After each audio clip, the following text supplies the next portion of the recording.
ഇത്തരം കർഷകരുടെ വീടുകൾ സ്ഥിരമായി സന്ദർശിച്ച് ആവശ്യമായ നിർദ്ദേശങ്ങളും ഉപദേശങ്ങളും മിഗ്ദാദ് നൽകുന്നുമുണ്ട്. 8 പെൺമുയലുകളും 2 ആൺമുയലുകളും ചേർന്നതാണ് ഒരു യൂണിറ്റ്. ഒരു യൂണിറ്റിൽ നിന്നും പ്രതിവർഷം 500,000 രൂപയുടെ ആദായം കയ്യിലെത്തുമ്പോൾ മിഗ്ദാദിന്റെ മുയൽ കർഷകർക്കും സന്തോഷം. തനിക്കൊപ്പം ഒരു നാടിനെ ആകെ മുയൽ വളർത്തലിലിറക്കിയ മിഗ്ദാദിന്റെ സേവനങ്ങൾ പരക്കെ അംഗീകരിക്കപ്പെടുകയാണ്. ഞാൻ ആദ്യം 10 മുയലിനെയാണ് വാങ്ങിച്ചത്. അത് ഒരു മാസം കഴിഞ്ഞപ്പോഴേക്കിന് പ്രസവിച്ചു ഞങ്ങൾക്ക് 15 കുട്ടികളോളായി. പിന്നെ അടുത്ത മാസം രണ്ടാമത്തെ മാസമായപ്പോഴേക്കിനും 35 കുട്ടികളായി. പിന്നെ മൂന്നാമതൊന്നുകൂടി പ്രസവിച്ച 58 കുട്ടികളുണ്ടായിരുന്നു. ഇപ്പം അതിൽ 35 എണ്ണം ഉണ്ട്. അപ്പം ഞങ്ങൾക്ക് എല്ലാം കൊണ്ടും ആദായമാണ്. നേരത്തെ ഇത് മുയലിനെ വളർത്തുന്നതിന് മുമ്പ് എന്ത് ചെയ്യായിരുന്നു? പശു വളർത്തണം. ഈ പശുവിനെ വളർത്തുന്നത് വെച്ച് താരതമ്യപ്പെടുത്തുമ്പോൾ ഇത് എങ്ങനെയാ? പശുവിനെ വളർത്തുന്നതുകൊണ്ട് ഞങ്ങൾക്ക് ജോലിഭാരം കൂടുതലാണ്.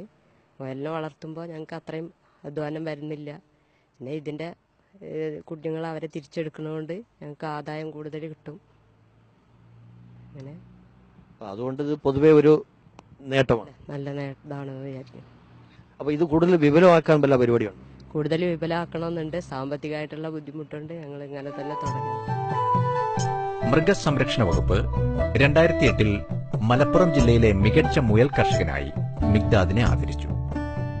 നെഹ്റു പീസ് ഫൗണ്ടേഷൻ 2008-2009 മികച്ച മാതൃകാ കർഷകനായി ഇദ്ദേഹത്തെ ആദരിച്ചു.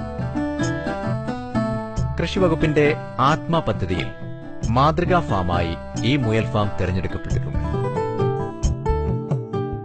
ആത്മ എന്നുള്ള കേന്ദ്ര ഗവൺമെന്റിന്റെ ഒരു സ്കീമിൽ ഈ ആഷിയാന ഫാമിനെ ഒരു ഡെമോൺസ്ട്രേഷൻ പ്ലോട്ടായി ഐഡന്റിഫൈ ചെയ്യുകയും അതിനുവേണ്ടി പ്രത്യേകമായി തിരഞ്ഞെടുക്കുകയും ചെയ്തിട്ടുണ്ട്. അതിലൂടെ തന്നെ ആത്മയിലൂടെ ലഭിക്കാവുന്ന ധാരാളം സപ്പോർട്ടുകൾ ഈ ഒരു ഡെമോൺസ്ട്രേഷൻ പ്ലോട്ടാകുമ്പോൾ ഇതിലേക്ക് ലഭിക്കുകയും ചെയ്യും. അതിലൂടെ കൂടുതൽ കർഷകരെയും അതുപോലെ പുതുതായി രംഗത്തേക്ക് വരാൻ ആഗ്രഹിക്കുന്ന തൽപരരായ യുവാക്കളെയും പുതിയ സംരംഭകരെയും ഒക്കെ കർഷകരെ ഈ രംഗത്ത് പരിചയപ്പെടുത്തുവാനും സാധിക്കും. തന്റെ ആഷിയാന റാബിറ്റ് ഫാമിനെ ഇദ്ദേഹം ഇംഗ്ലണ്ട് ആസ്ഥാനമായുള്ള ഇന്റർനാഷണൽ ഫാം മാനേജ്മെന്റ് അസോസിയേഷനിൽ രജിസ്റ്റർ ചെയ്തു കഴിഞ്ഞു. മുയൽ വളർത്തൽ രംഗത്ത് കേരളത്തിൽ പ്രതീക്ഷയേറുകയാണ്. ശരീരവലിപ്പം കുറവായതിനാൽ വളർത്താൻ കുറച്ച് സ്ഥലം മതി.